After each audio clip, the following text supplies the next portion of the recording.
Je suis devant vous ce soir pour vous proposer de rejoindre un combat parlementaire transpartisan de plus de 100 ans pour la reconnaissance d'un déni de justice dont furent victimes des soldats français, des poilus ordinaires, injustement accusés de désobéissance militaire, jugés dans des conditions iniques et exécutés par leurs camarades dans le but avoué par les autorités militaires et politiques à l'époque de faire des exemples. Qui sont ces hommes dont le spectre hante la mémoire nationale, pour reprendre les mots de M. Jean-Yves Le Naour, un des historiens spécialistes de cette question? Ce n'étaient ni des traîtres, ni des héros, mais des poilus ordinaires. À supposer que les poilus ordinaires ne fussent pas tous, d'une certaine façon, des héros. Le rapport du groupe de travail animé par M. Antoine Prot, président du conseil scientifique de la mission du centenaire, et publié en octobre 2013, avait évalué à environ 740 le nombre total de fusillés français pendant la Grande Guerre. Dans le prolongement de ce rapport, M. Kader Arif, secrétaire d'État chargé des anciens combattants, a missionné le service historique de la Défense pour procéder au décompte le plus complet possible du nombre de fusillés non réhabilités, compte tenu de l'état des archives disponibles, et j'y reviendrai. Le 27 octobre 2014, le ministère des Armées a communiqué les résultats suivants, tels qu'issus de ce travail d'examen des archives militaires. 639 personnes ont été fusillées pour désobéissance militaire, 141 pour des faits de droit commun, 126 pour espionnage. En outre, les motifs restent inconnus pour 47 autres cas et 55 personnes ont été exécutées sans jugement, mais sommairement identifiées. La présente proposition de loi propose la réhabilitation des 639 personnes fusillées pour désobéissance et ne concerne pas les personnes condamnées pour des faits de droit commun ou pour espionnage. Ce fait est important. Contrairement à une idée largement répandue, les mutins de 1917 ne constituent qu'une proportion très faible du nombre de fusillés pour l'exemple. Selon les derniers travaux, seule une trentaine de soldats auraient été ainsi fusillés à la suite des mutineries. Cette distinction essentielle entre fusillés et mutins est rappelée en ces termes par le groupe de travail animé par Antoine Prot. Je cite : « Il importe de distinguer entre fusillés et mutins. La plupart des fusillés l'ont été en 1914 et 1915, tandis que les grandes mutineries de l'armée française ont eu lieu en mai-juin 1917. Parmi les 40 000 à 80 000 mutins, suivant les estimations récentes, une petite trentaine a été fusillée. » Les travaux du général André Bach, ancien directeur du service historique de l'armée de terre, mettent ainsi en exergue que c'est bien au début de la guerre, en 1914 et en 1915, qu'ont eu lieu le plus grand nombre d'exécutions, et non en 1917. Le seul mois d'octobre 1914 représente ainsi à lui seul près de 10% de l'ensemble des exécutions commises à l'encontre des soldats français durant la Première Guerre mondiale.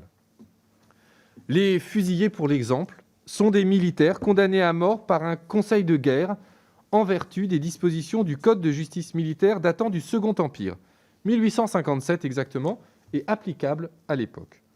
Les motifs de condamnation à mort hors crime de droit commun et espionnage étaient notamment, par ordre décroissant d'exécution prononcé, les suivants : abandon de poste en présence de l'ennemi, article 213. Refus d'obéissance en présence de l'ennemi, article 218, dont mutilation volontaire. Voie de fait envers un supérieur, article 223. Or, la caractérisation de chacun de ces motifs était d'appréciation fort délicate, comme l'ont montré certains dossiers ayant pu aboutir à une réhabilitation individuelle à la suite de mobilisation de proches. L'appréciation de l'abandon de poste est par exemple rendue particulièrement difficile en raison de la désorganisation des combats liés aux offensives menées en 1914 et 1915. L'histoire du soldat Joseph Gabrielli en témoigne. Simple d'esprit et ne parlant que le corse, il n'avait pas été en mesure de rejoindre sa compagnie après s'être fait soigner d'une blessure en marge d'une offensive. Il fut condamné pour abandon de poste le 14 juin 1915 et fusillé le jour même, avant d'être réhabilité par la Cour spéciale de justice le 4 novembre 1933. L'histoire des fusillés de Vingré est également emblématique de la relativité des accusations d'abandon de poste dans le contexte de brutalisation des combats mis en avant par de nombreux historiens de la Grande Guerre. Plusieurs hommes du 298e régiment se réfugièrent ainsi dans une tranchée après avoir été surpris par une attaque allemande dans leur tranchée de première ligne. Malgré le fait qu'ils regagnent ensuite leur position antérieure sur ordre de leur commandement, 24 d'entre eux furent désignés pour être jugés pour abandon de poste en présence de l'ennemi. 6 sont condamnés à mort et fusillés avant d'être réhabilités par la Cour de cassation le 29 janvier 1921. Comme le souligne le rapport du groupe de travail pro, la période de 1914-1915 correspond aussi à celle des offensives d'infanterie les plus meurtrières et les moins bien préparées, donnant lieu à des situations confuses, soldats isolés, désemparés par les combats, obligés de se replier, etc., qui aboutissent à un grand nombre de condamnations dans des conditions sommaires. La qualification de mutilation volontaire, qui constitue un des principaux motifs de condamnation à mort, est aussi particulièrement épineuse, comme l'illustre l'histoire de François-Marie Laurent. Ce soldat du 47e régiment d'infanterie, ne parlant que breton, n'avait pas pu expliquer la blessure qu'il avait reçue à la main gauche. Accusé de mutilation volontaire, il fut condamné et exécuté le 19 octobre 1914. La contre-expertise, menée en 1933, conclut à l'absence de preuve du caractère volontaire des mutilations. Le soldat Laurent fut réhabilité en 1933. D'après l'historien Éric Viaud, à l'occasion de réhabilitation de fusillés pour mutilation volontaire, le médecin Charles Paul démontra, en 1925, que les médecins militaires avaient, à tort, systématiquement appliqué à des blessures par balle à la main ou au bras auréolées de noir le caractère de mutilation volontaire, tenant l'auréole sombre pour la marque d'une déflagration des gaz de la poudre et donc d'une blessure à bout touchant. Après des examens chimiques et microscopiques, il avait pu prouver dans les dossiers Chauchois et Garceau qu'il s'agissait là non pas de la déflagration des gaz de la poudre, mais de cambouis ou d'impuretés quelconques, comme en présentait souvent sur les doigts les soldats aux tranchées. Répondant aux questions du tribunal en 1925, le médecin récuse qu'il soit possible, médico-légalement, d'affirmer être en présence d'une mutilation volontaire. Enfin, le motif de condamnation pour voie de fait envers un supérieur fut apprécié fort diversement selon la personnalité des commandants, comme le rappelle Éric Viaud dans son livre. Selon plusieurs historiens, certaines exécutions ont été directement liées à des règlements de compte. S'il y a lieu, mes chers collègues, de parler de déni de justice, ce n'est pas seulement en raison de l'appréciation délicate et ambivalente des motifs différents de condamnation à mort que je viens d'évoquer. C'est également parce que, à l'époque, ce fut une volonté consciente des autorités politiques et militaires que de fusiller des hommes pour faire des exemples. Les exécutions avaient avant tout un objectif dissuasif à l'égard du reste de la troupe dans le contexte des grandes offensives de 1914 et 1915.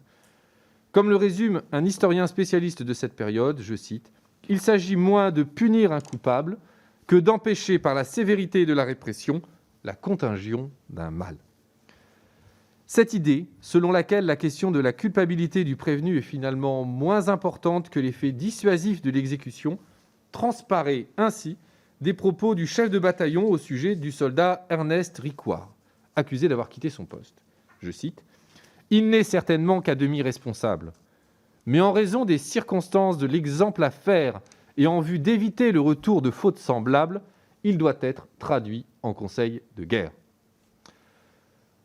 En cas de désobéissance collective, le principe d'exemplarité conduit également à tirer au sort ceux qui seront jugés par le conseil de guerre.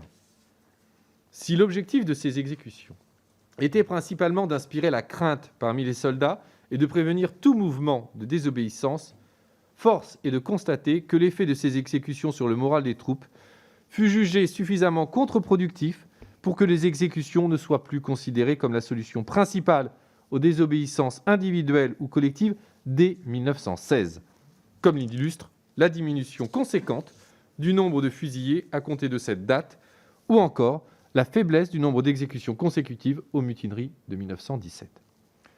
Fusillés, pour l'exemple, les soldats étaient avant tout victimes de choix arbitraires. La pratique précitée des tirages au sort pour être jugés en conseil de guerre constitue le paroxysme de l'arbitraire dont ont pu être victimes certains fusillés. Cependant, les facteurs de disparité de traitement entre soldats pour des mêmes faits sont multiples. La première disparité est d'ordre générationnel. Un soldat ayant désobéi en 1918 avait 10 fois moins de risques d'être fusillé qu'un soldat qui avait commis les mêmes faits en 1914. La seconde différence de traitement tient aux différentes pratiques des commandements en fonction des régiments et des divisions. L'historien Éric Viau indique que 30% des condamnations sont concentrées dans 18 divisions sur la centaine que comptait l'armée française à l'époque. Les archives témoignent de l'indulgence de certains chefs militaires quand d'autres ont massivement eu recours au conseil de guerre. Cet arbitraire a été renforcé par le fait que les fusillés ont été soumis à un système judiciaire reconnu comme dysfonctionnel dès 1916. Le fonctionnement de la justice avait fait l'objet d'une profonde refonte dès le début de la guerre, à la suite de l'instauration de l'état de siège le 2 août 1914. Le principe d'une telle réforme était de laisser une grande marge de manœuvre aux autorités militaires, dans un contexte où le contrôle politique était perçu comme un frein à l'efficacité répressive du système judiciaire militaire en temps de guerre. Le caractère expéditif des procédures est revendiqué par l'institution elle-même comme un gage d'efficacité. Les droits de la défense étaient ainsi inexistants, tout comme les possibilités de recours.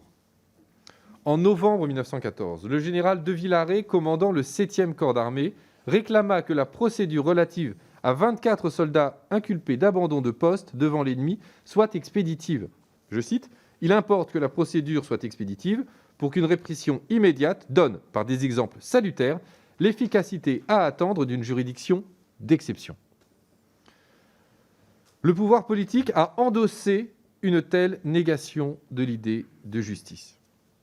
En reconnaissant que cette justice d'exception n'avait pas tant vocation à punir des coupables qu'à faire des exemples, M. Adolphe Messimy, ministre de la Guerre, écrivit ainsi le 20 août 1914 « Il vous appartient de prendre des mesures et de faire des exemples. » Mes chers collègues, j'insiste sur ce point, car il s'agit du cœur de mon argumentaire. Il ne s'agit pas pour nous de juger des faits a posteriori, mais de reconnaître que notre pays a délibérément organisé un déni de justice, les autorités de l'époque le croyant seul à même d'assurer la survie de la nation. Nous devons rappeler qu'il n'en a rien été, comme en ont pris conscience des députés de tous bords, qui ont, dès 1915, dénoncé les crimes des cours militaires. C'est grâce à l'action résolue de ces députés que fut votée à l'unanimité, la loi du 27 avril 1916 qui supprima les conseils de guerre spéciaux, réinstaura les recours en révision et en grâce et rétablit les circonstances atténuantes. Il faut cependant attendre le 8 juin 1916 pour que soit mise en œuvre la possibilité de procédure en révision pour les condamnés. Le président Poincaré gracia une majorité des condamnés dès qu'il le put en 1916. C'est grâce à la mobilisation de ces députés, Paul Meunier, député radical socialiste de l'Aude, Paul Joubert, député conservateur de l'Aude, Aristide Jobert, député socialiste de Lyon, que furent votées les lois d'amnistie de 1919 et 1921 à l'unanimité de la Chambre. Je veux vraiment insister, comme l'ont fait les historiens que j'ai entendus, sur le consensus qui régna après-guerre sur ce sujet qui fut véritablement un combat d'union. Le combat du monde politique et associatif durant l'entre-deux-guerres porta ses fruits. Au niveau législatif, outre les 2 lois d'amnistie de 1919 et 1921 précitées, d'importantes dispositions furent votées, là encore, par des députés siégeant de chaque côté de notre hémicycle. La loi du 9 août 1924 permit la réhabilitation de soldats exécutés sans jugement. Une nouvelle loi d'amnistie, votée le 3 janvier 1925, instaura une procédure exceptionnelle devant la Cour de cassation. Enfin, et surtout, la loi du 9 mars 1932 créa une cour spéciale de justice militaire composée de magistrats et d'anciens combattants ayant compétence pour réviser l'ensemble des jugements rendus par les conseils de guerre. Cette cour spéciale siégea entre 1932 et 1935. Avec la mise en place de ce nouveau cadre juridique, une quarantaine de réhabilitations sont prononcées durant l'entre-deux-guerres, selon le rapport du groupe de travail mené par Antoine Prot. Il fallut pour cela que les proches des condamnés se mobilisent afin que des éléments nouveaux, témoignages notamment, permettent de rouvrir les dossiers. Ce ne fut malheureusement pas le cas pour tous les condamnés. Ces 30 dernières années, plusieurs tentatives de réhabilitation politique ont été entreprises, là encore, j'insiste, par les plus hautes autorités de l'État appartenant à des tendances politiques différentes. Je pense au discours du Premier ministre Lionel Jospin à Craonne en 1998, à l'occasion des commémorations de l'armistice de 1918, ou encore à celui du président de la République Nicolas Sarkozy, 10 ans plus tard, au mémorial de Douaumont. Tous deux ont eu des mots de reconnaissance pour ceux que l'on avait parfois qualifiés à tort de lâches. Je vous propose d'aller collectivement au bout de ce processus. J'en viens maintenant à l'objet précis de cette proposition de loi. Pourquoi, me direz-vous, proposer une réhabilitation collective de ces malheureux plutôt qu'un examen au cas par cas? Il s'agit, d'après moi, de tenir compte des progrès de la recherche historique. Premièrement, je précise que si le groupe de travail mené par Antoine Prot ne s'est pas prononcé en faveur de la réhabilitation collective des fusillés pour l'exemple, alors même qu'il admettait que la réhabilitation individuelle n'était pas une option, c'était notamment en raison de la problématique inhérente à l'inclusion dans le champ de la réhabilitation des auteurs de crimes de droit commun et d'espionnage, en l'absence notamment de décompte précis de ces derniers parmi les fusillés. Or, les statistiques rendues publiques par le ministère des Armées en octobre 2014 sont précisément de nature à lever cet obstacle épistémologique à la réhabilitation collective, en permettant d'en exclure de façon circonstanciée et objective les auteurs de crimes de droit commun et d'espionnage. C'est bien ce que fait la présente proposition de loi qui ne concerne que les condamnés pour désobéissance militaire.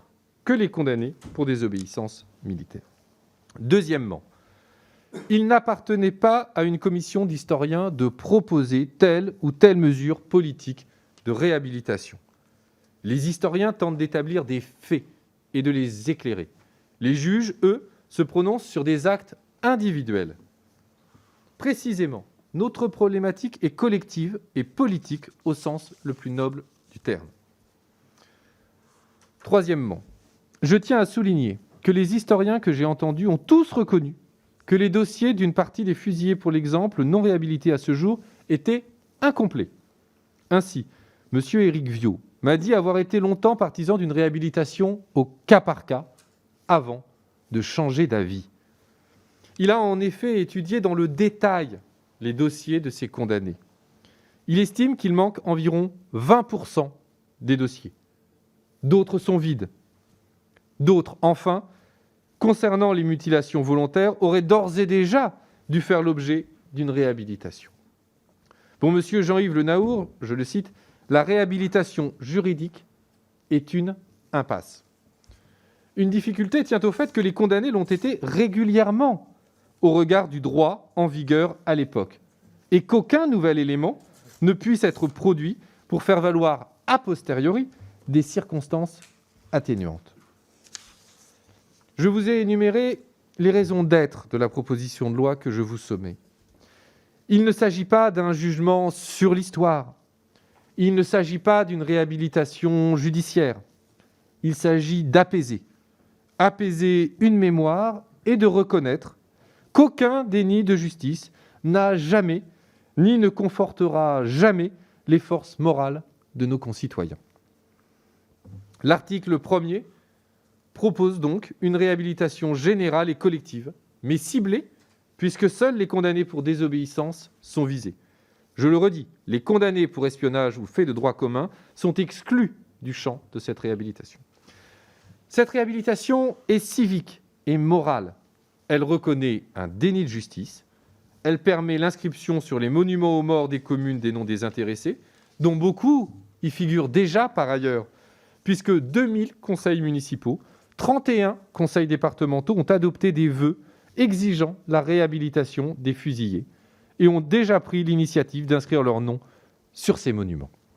Enfin, elle ouvre la possibilité, déjà employée par le secrétaire d'État Kader Arif pour le lieutenant Jean-Julien Chapelin, fusillé sur son brancard, dressé contre un pommier, d'accorder la mention « Mort pour la France » à ces soldats. Vous aurez reconnu à l'article 2 les habituelles précautions imposées par l'article 40 de la Constitution. Je vous remercie.